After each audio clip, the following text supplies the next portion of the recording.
and welcome to Roll History, a low DC dive into D&D through the ages. I am one of the hosts, whose name is Alex. And I am the other host, whose name is Sami. We've done it. It's a podcast. We're doing it. We're doing it. We're doing it well. You might be able to hear the rain. If you can, then congratulations. You've been bitten by a radioactive... Congratulations, you've learned that we live in England, Yes. where it's always raining. Wait, are we doing a bit at the start of an episode? Oh, I don't know. Let's do a bit. Okay. Hey, Alex, do you want to adopt a pet?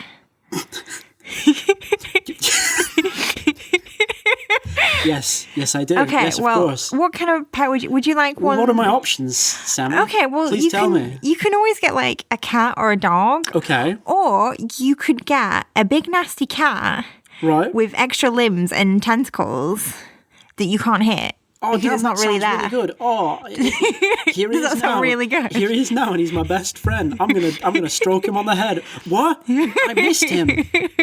Oh, Well, fuck. what you've adopted is a Displacer beast, which is also the topic of today's episode. That was so seamless. We are so good at this.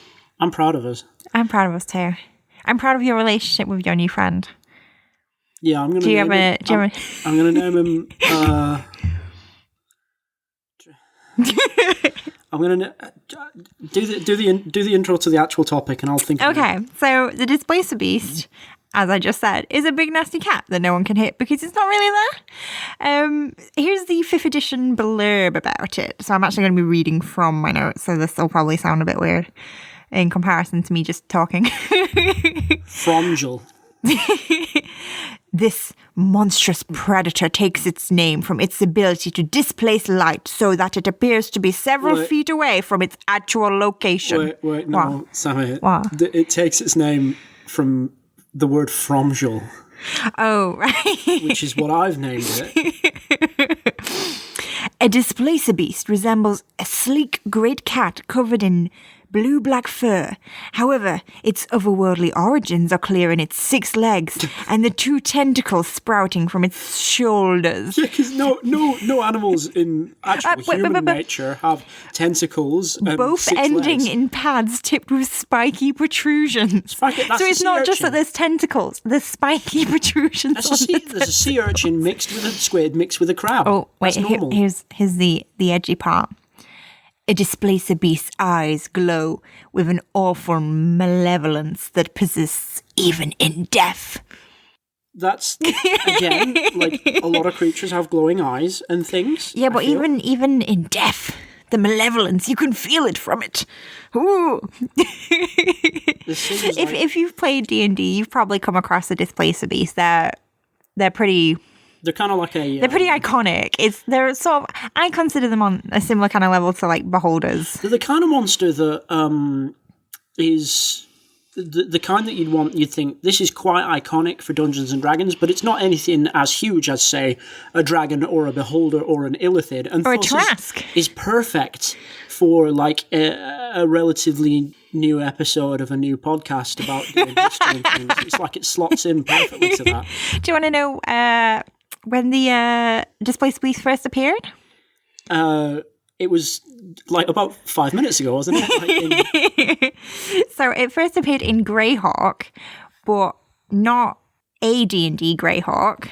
Original Dungeons & Dragons Greyhawk. Woo, 1975. So that's, you know, that when you see it on the internet and somebody talks about OG, Yeah, the actual OG D&D. original Greyhawk.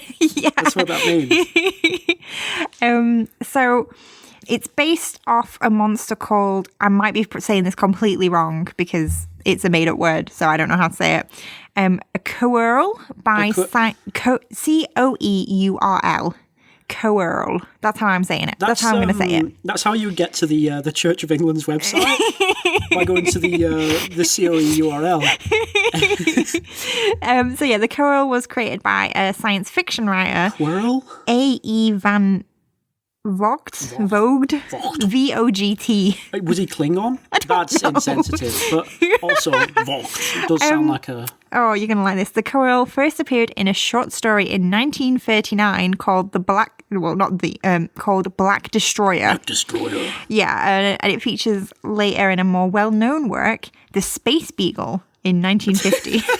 I really love hearing retro sci-fi titles. What a fucking pivot, though. You know what I mean? It's like, oh, Black Destroyer. So the Quirrell feeds on the id of other creatures, but not Freud id. Wait, is this... So this is the Quirrell, not This is the Quirrell, not the... not the actual Displacer. Not the Displacer, because no. I didn't remember that in any edition. No, yeah, in Van Vogt... I don't know how I'm going to say it. Van Vogt's work. Id is organic phosphorus. Cool. You know, those crazy sci-fi writers. And this isn't to do with the origin, but I thought it was really cool. But there's some monsters in Final Fantasy based of Quirrells called Torana. It's all connected, you guys. Yeah. I don't know if we still have a Pinterest, but there's some really gorgeous illustrations of them. So is Pinterest still a website that people use? I mean, I use it. Hi, this is Pinterest. So yeah, this episode's sponsored by Pinterest. It's where we are not sponsored by any. Wait, what? It's where we're hosting this podcast. We're on a board. Pinterest, go to the board. We are the pins. And get those pins, and you can, if you arrange them just right, it's like putting a needle on a vinyl record. So as we were saying, the Displacer Beast, it's a long-standing monster. It's been in every version of the Monster Manual except for original Dungeons & Dragons, because that was, I mean, they didn't really have a... They had a monster manual. They had they had. Let me just double check my other document. What was it called? It was called. So it wasn't technically a monster manual. It was Monsters and Treasure. Yeah, there's the monster manual, and then there's a treasure manual, and there's the treasure. Wait, no, Sammy, help me on this. Okay. Name for a book begins with T. We got monster manual. Tome. I really beefed that. So there's the monster manual and there's the treasure tome. And then what happened was when Gary Gygax and Dave Arneson both walked down to the printing press at Waterstones, where they both worked. This is from a different episode. I don't think they worked in Waterstones. Yep. America, yeah. Barnes and Noble. Yeah.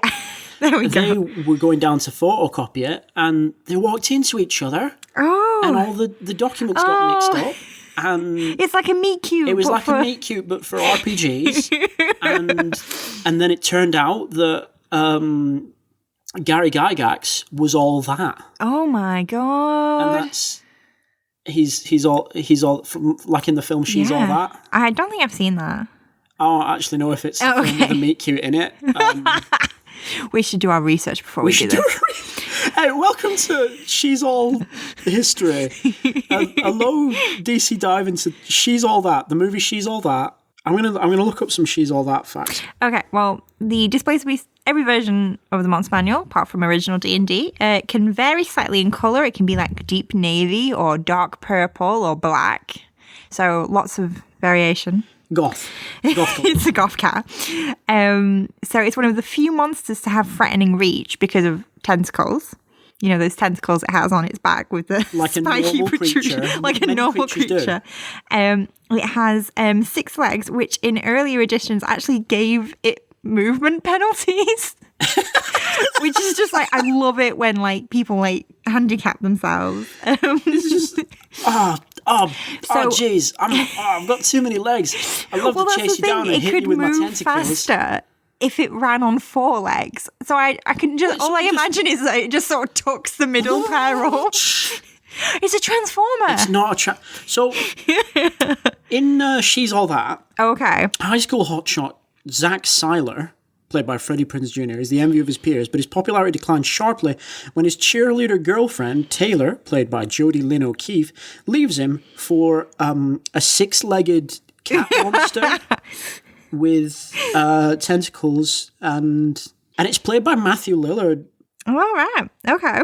Okay. Yeah, and wait, I'm not going anywhere with this. Sorry, I don't know. No, wait, finish the thought. No, it's all right. No, it makes my joke worthwhile, please. I was going to say, like, oh, was his alignment neutral? Because that's what the Displacer Beast was supposed to be. So you were gonna, yeah. Why would you cut that thought off? I just, that's perfect progression. Okay. Which is something we're known for. Well, even though Displacer Beasts have a neutral alignment, some of them can be truly evil. Like humans. Like humans, I guess. But even though they were neutral, they were known for their violent temper and would often attack without provocation, which sounds really neutral. I mean, when I'm neutral in like a debate, I often just attack everyone. They're neutral. A Displacer Beast will come at you and it'll leap at your throat and begin just gnashing away and try and tear your jugular out while insisting that it is rational. Oh, no. Oh, no. But that was only in original D&D. After that, until 4th edition, they are lawful evil, which makes more sense with them just attacking people. Large cats do respect the bounds of the law. In 4th, they're unaligned for some reason. That makes more sense. As a large cat with 6 legs and 2 tentacles and phosphorus eyes. And they don't have phosphorus eyes. They eat the living phosphorus. And that's the coerls. They eat living phosphorus. It gets caught up in their eyes. Oh my God. And it blows out of it. And they blink tears when they see somebody littering. But that's the kind of thing that I think is unaligned rather than... No, I would rather say, but back in when we fast forward to 5th edition, they're back to lawful evil. And something I found really interesting was that as they get more evil as the editions go on, but they also get smarter. Okay. So in like the early editions, they're not very clever, and then by like 5th edition, they're like, oh yeah, they hunt in packs to like leave traps for people and. So maybe right. Hear me out. Okay. What if? Okay. It's the same Displacer Beast. No, there's only one.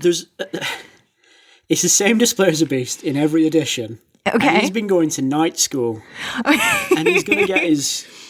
I mean, spoiler alert, I'm going to talk to you about how we know that there's more than one Displacer Beast because I had to read an article about in the Dragon Magazine 109 called Ecology of the Displacer Beast. Oh, okay. I thought it was just going to be an article that's like, hi, my name's Bill. I've been counting Displacer Beasts for 9 years. Oh, no, it's about like how they act with like their children and things like that. Oh, and it's not as whimsical as I'm making it sound. Oh. It's kind of creepy.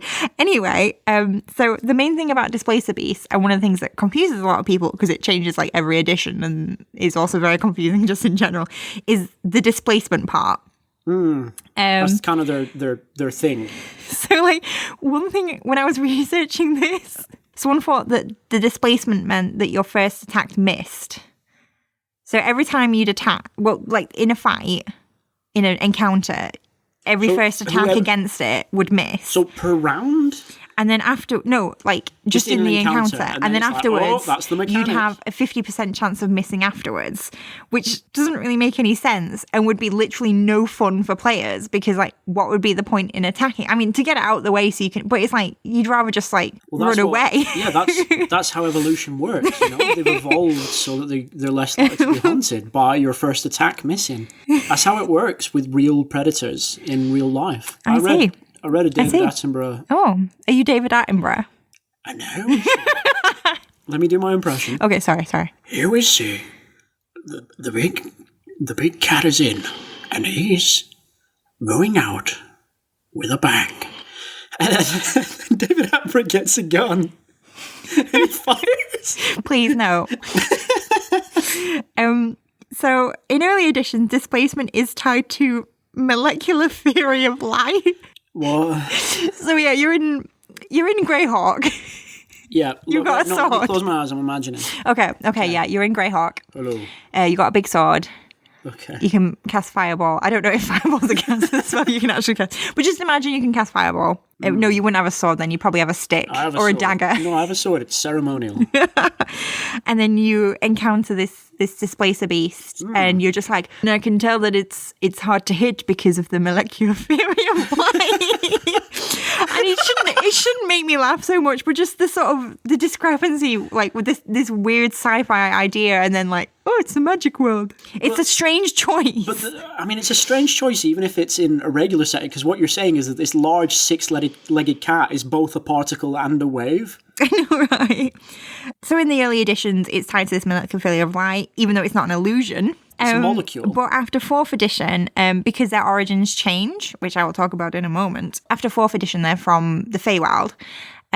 So the displacement is more tied to illusion, and it's basically just an illusion now. It fits more in the world. Yeah.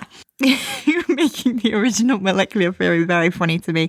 So, original displacement feature caused a -2 on dice rolls that attack them and a +2 on the Displacer Beast saving throws. That adds up. So, yeah, that's a fairly simple way of doing it. 3rd edition displacement sort of goes back to what I was saying about how someone thought it was like the 50% chance of missing, because basically no matter what you did, no matter how you attacked it, unless you had true sight, you had a 50% chance of missing it. So the DM would just roll. I assume so. I don't know how it happened in practice, but yeah, basically, yeah, unless you had true sight, 50% chance of Was there missing. a part where it was based on whether you rolled odds or evens? Is that That was in 4th edition. So basically, you had the same 50% chance of hitting, but then in the essential line, in the Monster Vault, it was changed to add odd and even rolls had different effects. Odd would miss, even would hit, which I like, but it's very complicated. Yeah, that seems, especially based on like if an even. I wonder if all their armor class was even numbers, so that you couldn't roll an odd one that was just enough, and then not get it or something. Well, I think the odd even thing was like you just roll it, and if it was odd, it wouldn't add to your attack roll. It would just be that if the dice was odd, you would miss it. No, of course. But imagine its armor class was 15. Okay. And you rolled a 15. And you're like, haha, I matched its armor. Oh, it was odd, so never mind. To part the curtain a little bit here, we don't have the D&D Essentials books. We're kind of just remembering here. I remember when the Essentials books came out, and they just seemed to be the 4th edition books, but in paperback. Yeah, just slightly different. I didn't even realise that they'd introduced any, new rules. For some reason, even though, like, in this section, all my notes are about how the displacement works, I've just got a little bullet point that says they speak common in 3rd edition. That seems very... Yeah, I'm just checking your notes as well, and you just have a full play-by-play recap of She's All That as well. So, can you guess how they do the displacement in 5th edition? Do I have to guess, or can I know? You should know, I think. I think I should know. They do disadvantage on your attacks. Yeah, which... I don't know how that pertains to saving throws, though, actually. Do they have advantage on saving throws? It doesn't actually say in my notes, so that's really handy of me, but I assume that, like, you'll have disadvantage on attacks, and they'll probably have an advantage on saving throws. Do you want to quickly check? I'm going to do a check. Okay, well, shall we meander away while... Okay, I've got it here. Okay. So, avoidance. If the Displacer Beast is subjected to an effect that allows it to make a saving throw to take only half damage, it instead takes no damage if it succeeds on the saving throw, and only half damage if it fails. Oh, okay. And then also displacement. It does a magical illusion. Doesn't say anything about the molecular theory of lines. That's because now it's illusions. Of course. And that makes it appear to be standing near its actual location, causing attack rolls to have disadvantage. If it's hit, this trait is disrupted until the end of its next turn. The trait is also disrupted while the Displacer Beast is incapacitated or has a speed of 0. Oh. So if you tie its shoelaces together... tie its extra legs together? Yeah. Tie its tentacles around its legs? So yeah, the displacement seems to fit into that first avoidance ability. It's not that it's better at dodging, but only if it's already dodged. Okay. I don't know. What a strange, large cat. I know, right? So, historically, the drow kept and trained Displacer Beasts. Okay.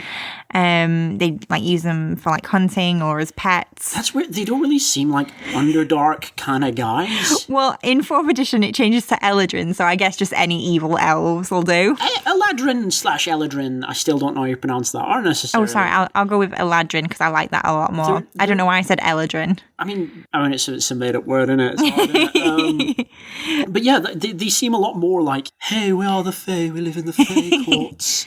We have a hunting hound cat. That makes sense to me, but like drow just being like, yes, we are in the Underdark, and we have a crab, and we have big cat. We have stalactite that will bite. Oh, poem. I did a poem, and that's why I'm the best drow. Yes, but yeah, they don't. It's a weird choice. I don't necessarily agree with it, but I didn't write this, so. I mean, that's fair Fair enough. And here was the true purpose of this podcast, to prove to everyone. I did not write D&D. So in Advanced Dungeons and Dragons, the first one, Advanced D&D, AD&D, AD&D, they can say adund. They can be found in several terrains, deep wilderness, forests, deserts, plains. There are swamp ones apparently that are bigger and can swim, which is quite frightening because they are already quite big. And that's what the extra legs are. So, right. So four. And then just the tentacles would stick out like little eyes. That's how the submarine was invented. Oh my God, they just looked at the... They were just... I learned it from you. No. Sorry.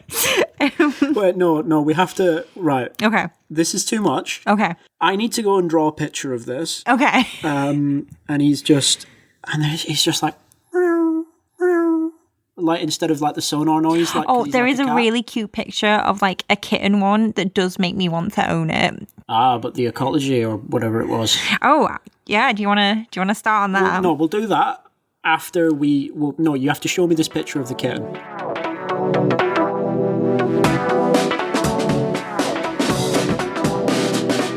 Hey, you're listening to Roll History. It's a podcast by Sami and Alex. Who are these people now? Still talking to you in this break section. Hi, hello. The reason for this is an important... No, it's an important message. Yeah, there's no jokes here. It's a real, honest, sincere thank you for listening to the show and for checking out a new podcast. Yeah, thank you so much. We can't even begin to describe how much we appreciate you. You specific listener listening now. It's something that we're working hard at doing. We're trying to make it as good as we can, and part of that is, trying to build up an audience. It's really important for new podcasts to try and get the word out. So if you could tell a friend that you think might enjoy the show, or if you could leave a review, on give iTunes, us those good stars on Pod. Or even if you yourself want to email in with stories or anecdotes or suggestions or just comments or anything really, as long as it's nice. Yeah, just be nice to us. We're hoping that this hits it off because we really like making it, and it's nice to know that there's people out there that are receiving your work and enjoying it. Yeah. So again, thank you so much. Yeah. Back to the episode. Yeah, let's go back to the episode. The goofs will continue now.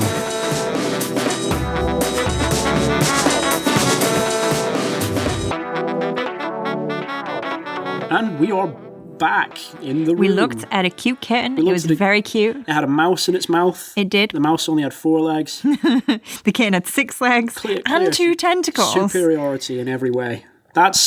And that is the majesty of nature. Okay, so ecology of the Displacer beast. Is this the article from Dragon Magazine? Yeah, so this was from Dragon Magazine 109 in 1986, back in AD&D, the first one. Advanced Dungeons and Dragons numero uno. The first one. The first one. That's what it said on all the But books. It's not original D&D. No, it's the first one, advanced. But it does say the first one on all the books, which was a bit... So the article is written from the point of view of Jen Ab, a wizard who was later mauled to death by... What was he mauled to death by, Sammy? By a Displacer beast. No! Who could have seen this coming? So one of the first things that is mentioned that kind of confused me was that, Displacer beasts are apparently resistant to poisons. However, sleeping venom works on them. I can only assume that's some kind of weird, mysterious, advanced D&D potion. But it just... So they're immune to poison. No, they're resistant to poison. They're resistant to poison. So but sleeping venom just works fine on them. Just regular. Janab sneaks up through the underbrush. He's got a meat cornetto. Oh, I'm sorry, I didn't. But he's got that, and he's poisoned it, and he's like, "Hey, why not enjoy this?" And it's like, I don't feel... Wait, was this in third... No, this wasn't third edition, so no, this was talk to him. Advanced... Yeah, so they can't talk at this point. They're just beasties that Yep. And he's like, oh, that didn't work. I'll get my sleep in. But this one isn't a poison. This is a venom. Venom. I don't know if it's I should have really looked it up before we started this. But I don't know if sleeping venom is like a potion or if it's like, it's the difference between a poison and a venom. Sammy, if you'd looked it up, it would not explain. Oh, probably not. It absolutely would not. We'll never know. So Janab is like doing some research. He's a clever wizard. He's researching Displacer beasts and he's captured a family unit. Cool. So that's mum, dad, and 2 cubs. And at this point, I mean, we've seen a cub, but no one had ever seen cubs of Displacer beasts before. Whoa. And apparently, which this makes like the image we've seen like completely incorrect, but apparently they don't have tentacles, but just nubs. Oh, more pro-Displacer Beast propaganda from big Displacer Beast.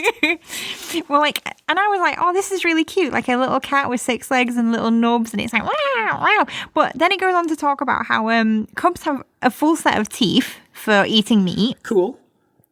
And yet, the mother had mammary glands. Ooh. To feed the cubs. Ooh. But it's got special meat teeth. Did they not realise how painful that would be? No. I know it's like a beastie. I know it's a nasty giant beast with tentacles and 6 legs. But like having having some chompy meat teeth on your nip knobs, that's not going to be nice. That's not going to be nice at all. If this was 3rd edition and I could talk, I'd have certain things to say. I wonder if Janab realised that animals in captivity act quite differently to those in the wild. What? I don't think he did, because maybe he put those teeth in. It's possible. Maybe like so because he's got a family unit. Yeah. Mum, dad, 2 cubs. Mum, dad, 2 cubs. That Nuclear might not be family. how it works. Nuclear family. Those traditional family values. Oh, breastfeeding won't be painful with teeth. It's just sucking. No. Janab's teeth. Janab's the same guy that did that thing with all the wolves, isn't he? Am I right, fellow alphas? Is that? He's a beta. Oh.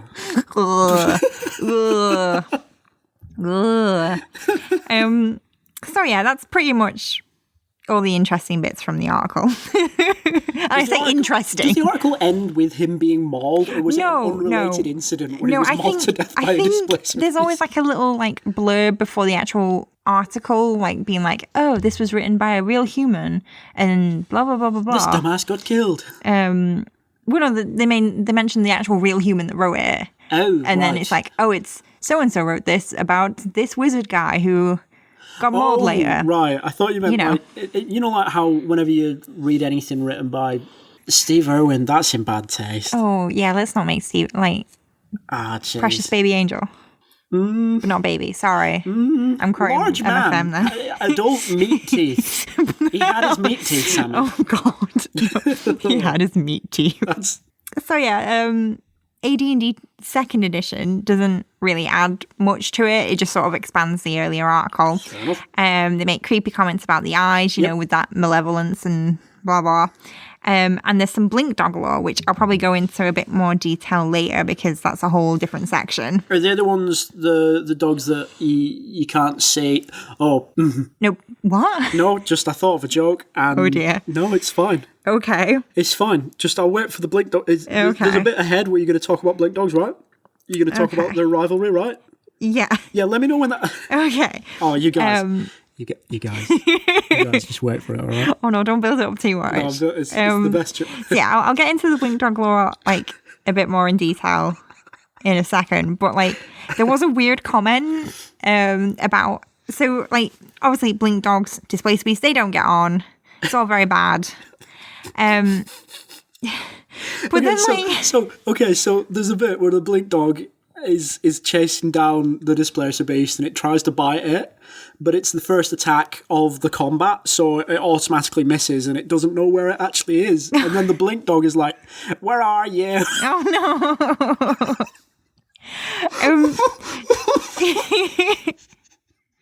So there's a weird comment about blink dogs because apparently they hate all life. Okay. But they never fight with each other.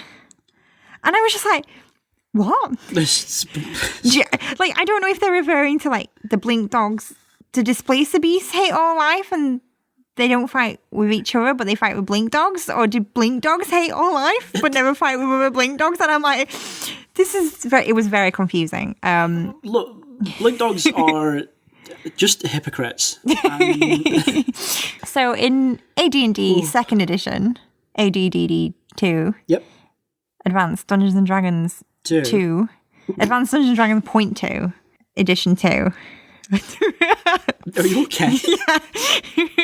The rules for seeing through the Displacer Beast displacement illusion. This is also the first time they call it an illusion and not like the molecular theory of light. You have to roll a d10. Okay. And for every result except 10, the illusion moves around.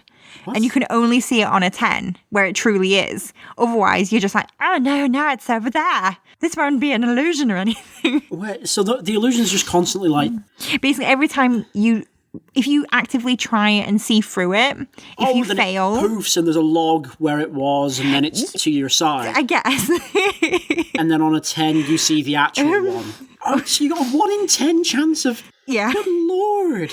Why are these monsters popular? What a pain in the ass. Well, apparently alchemists and wizards value their hides for magical preparations. Okay, Sam, you're saying that in a good voice. I need you to elaborate on what kind of There is literally no elaboration in the article. That's just what it says. No, Sammy, you're a DM. Okay. Right, let's each... Okay, we'll come up with a magical preparation, right? Okay. Wait, are you doing an alchemist one or a wizard one? Do you want to do alchemist or wizard? I'll do the other. I'll do alchemist. Okay. So I'm an alchemist and I've got some Displacer Beast hides and I guess I'm going to chop them up for my magical preparation, and my magical preparation will... I'll grind it into a fine powder. Cool. Put it through a sieve a few times. Are you just going to snort it? My brain for that. Then you snort it and you can appear... A secondary illusion version of you appears. Ooh. And you can move it around. Unless you roll a 10. Unless you roll a 10, in which case you see through it and then it disappears. And you've wasted your money paying this shady alchemist. And you went and like 4 Displacer Beasts to get this potion and now you're just disappointed. I'm a wizard. I've got this Displacer Beast hide. Mm-hmm. I'm making it into a real nice pair of knee pads. Ooh. For when I'm doing my skate tricks down at the skate park for wizards only. And sometimes when I do a kickflip and I fall off my board and I just completely eat shit on the floor, the magic activates and an illusion of me standing upright and smiling and waving appears. Oh my god. That's 2 magic items for your games at home, guys. Yeah. And that's free. We're giving you that for free. A recurring segment called Cool Stuff for You. Oh my god. Okay. Whew. I've lost. I don't know where we are. So Displacer Beasts, alchemists and wizards value their hides, but apparently their eyes are an uncommon but highly prized good luck charm for thieves who believe they will protect them from getting detected when they're busy being criminals. I'm guessing there's no proof of this. No, this was in a world where actual magic exists, where you can get special knee pads to protect your tricks. You can also get some special eyes that do nothing. That do nothing, really, because it's not like the eye. I mean, I don't know. I really don't know. Oh dear. So in 3rd edition, something called the Pack Lord is introduced. So this is when they can speak as well. Remember, this is when they can speak. So the Pack Lord is a leader. I'm guessing it's a bigger, more mutated version. Which I was like, when I was reading this, I'm like, they already seem to be fairly mutated. They're already pretty. This one is just yoked. He's just torn to shreds. His tentacles are all like just biceps. And he's like, hey guys, I can talk now. I lifted enough weights with my brain. Now I can talk. I feel like because the Pack Lord, it's only in 3rd edition, and 3rd edition is also the only one where they can speak common. So I'm just like, did they just make this giant swole Displacer Beast and then they were just like, no, this was a mistake. This was bad. Get it away. Frantically mashing controls. Throw it in the sea. With the other sea urchins. So the pack lord's more aggressive. It can command whole packs, and they're much more intelligent, and it's bigger and scarier and it's badder. Just yoked and ripped and shredded. They don't do anything with that. That's it. It's just there. It's just there. And then 4th edition, it goes. And that's when the Feywild origin comes in. So they swap Drow for Eladrin. So until then, so the huge, yoked, ripped, totally torn and shredded pack lord is there just crammed into a narrow cave tunnel. Yeah. And it's just like, oh, guys, can you flank them? And the other one's like, it's not even super specific about what the Drow do with them. They're just like, oh yeah, they use them for hunting or else they're pets. And I'm like, why the fuck would you want a giant black tentacled 6-legged cat that's violent and lawful evil? I know Drow are supposed to be evil, but you shouldn't have evil pets just because you're evil. Yeah, if you're evil and you have an evil pet, then you're going to be opposed to each other. This is Garfield. No. It's right, Garfield, but John is a Drow and Garfield is a Displacer beast. And Odie is a blink dog. And Odie's a blink dog. Oh shit. Oh, this is too... I have to edit that out. Okay. We can't let the public hear that. We're going to make her millions. Oh shit. Oh. So in 4th edition, in my notes I put 4th EDMV, and I'm like, what the fuck? Oh, Monster Vol. Monster Vol, there we go. We figured it out together. I tried to say Monster Vanual as a goof. I just said value. So they've made it even harder. So when a player misses, the Displacer beast moves 1 square away, making them even harder to hit. So if you finally figure out, like, you're just like, oh, I've seen through the illusion. I know they're there, so I'm going to hit there. And then you miss, and it's like, whoop, now I'm different. Whoop. Now I'm different. So that seems like an update of the rolling a d10, right? That seems like, you only see it truly if you roll a 10 because the illusion keeps moving. Yeah. But that seems like an update of that ability, which is pretty cool, like seeing that direct line. Yeah, I like it when there's like an evolution. Yeah, like when, you finally learn about the molecular theory of light, and then suddenly it's just an illusion spell. So yeah, in this one they're like much smarter. This is where I was talking about they make hideouts in dense foliage and in trees. They're much smarter, but they can't talk now. They can't talk anymore, but they lure victims into traps and hazards. So say if they're in a forest and there's like a cliff drop, they'll lure people into there and push them off. And it's just okay, we get it, you're evil. I'm just imagining... No, this isn't even when they're most evil. This is when they're unaligned. Just passive malevolence. I'm just imagining a Displacer beast, and it's just sort of like, hey, come this way. Through psychic powers. But what it through does is body language. It's dug a pit and covered the pit with sticks and leaves. Well, yeah. And then I'm just like, oh yeah, nice, a cat. I'm going to go towards it. And then I go towards it, but I don't fall into the pit of leaves. Oh, okay. Because I see it stood slightly further away. Ooh. And so I go to the side of the pit, and it's like, oh, dang it.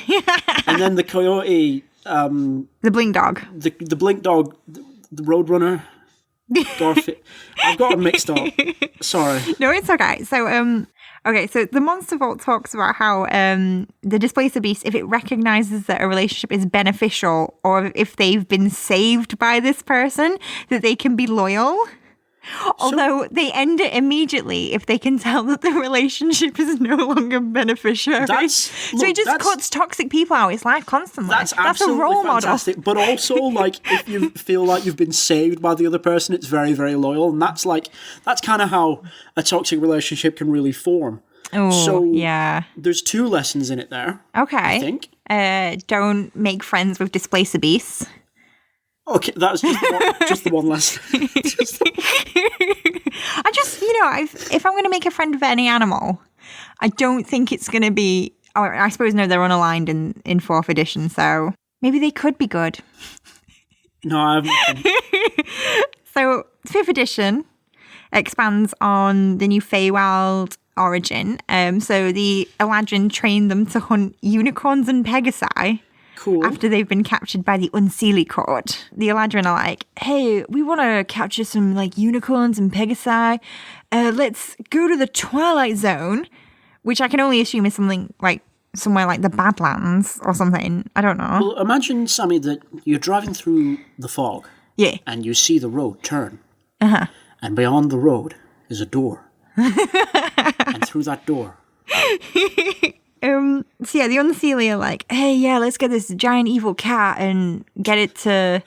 So like basically enslave them and like force them to hunt. And then they're surprised when they all turn on them. I mean, the clue is when you described it as a giant evil cat. Like, why? It's a giant evil cat. I don't know. Why do we want this?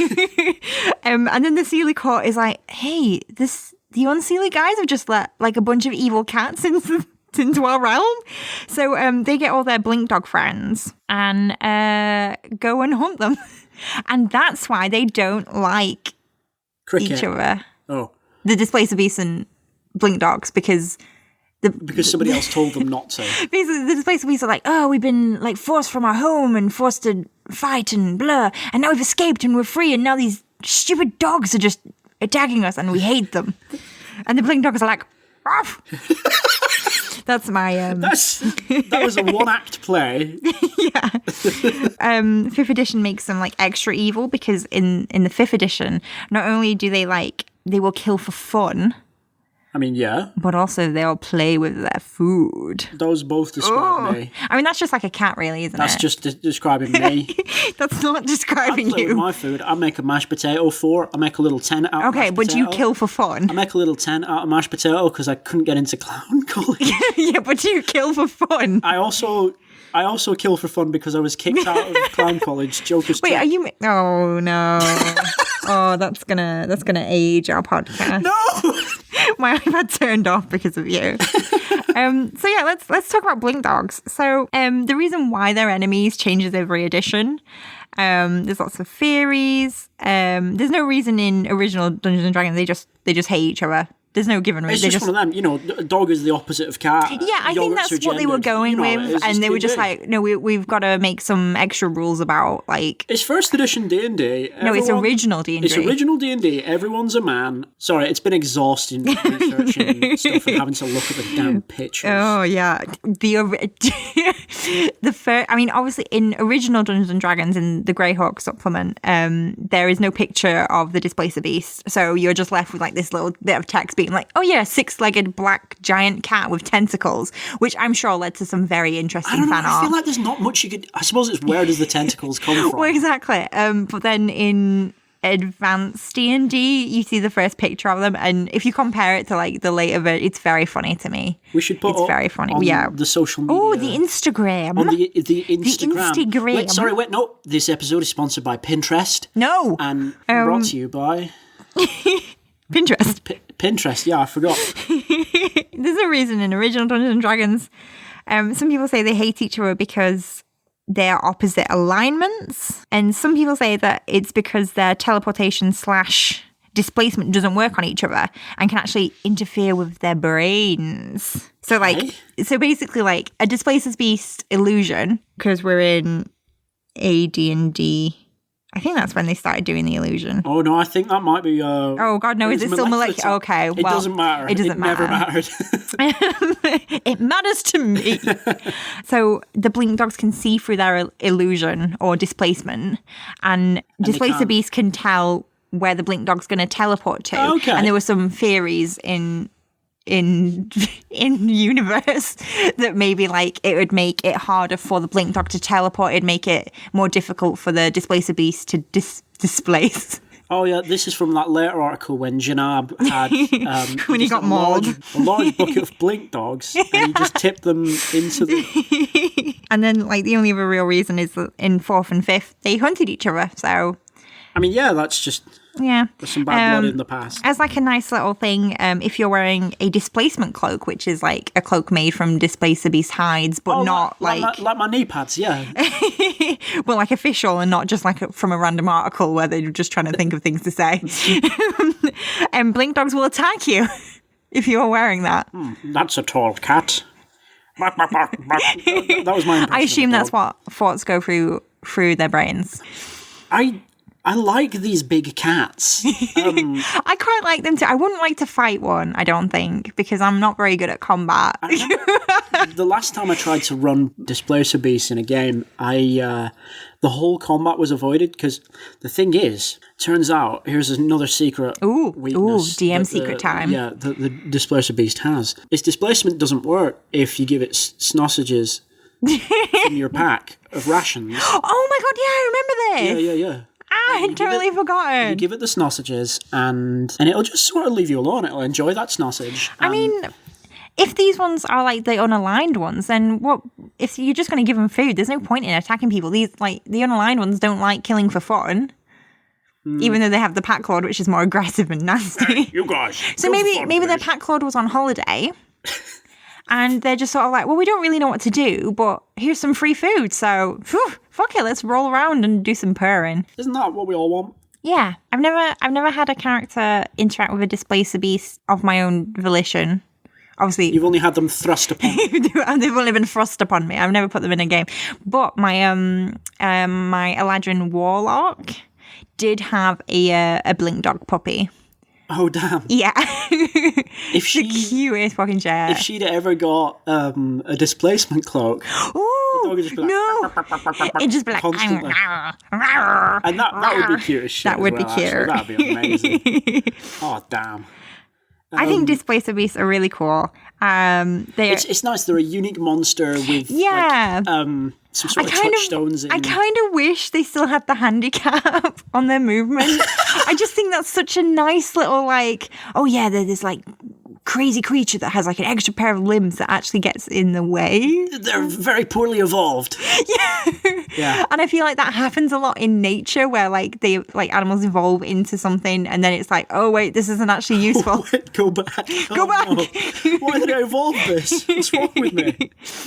Oh, jeez. Okay, I think that's going to do it for us, guys. That's the Displacer beast. I hope everyone learned something today. I certainly did. I mean, I already knew all this. Well, no, because it's been like 10 years since I read my notes, so... And that's how research goes. That's how Unless, research goes. of course, your name is, let me just check once again, Jenna, in which case research doesn't quite go this smoothly. And you end up being mauled by your research subjects. Well, that's what you get by assuming that, like, Displacer beasts should have teeth and nipples. Just one or the other. One or the other, yeah, Jenab. Choose one, Jenab. Do you want meat teeth or do you want mammary glands? Wait, what would you choose? What would you choose? Meat teeth or mammary glands? Okay. We're going to do the sign-off. Okay. We're working on the sign-off. Here it is. Okay. So, wait, who rolls it? You're holding the dice. I'm holding the dice, and you've been teaching me because you are the expert. Okay, yeah, so make your history check. Shouldn't you have said roll history? Roll history. Make your history check and roll history. Let's do it. What is that even? That's a 14. That's a 14. I think you get a +2. I get a plus. What for? Oh, because of my displacement feature that I've got. Yeah. So my displacement made it easier to remember history. Did I pass? I need to know it. You passed. We've done it, you guys. We've done it. Thanks so much for listening. Please subscribe if you like this podcast.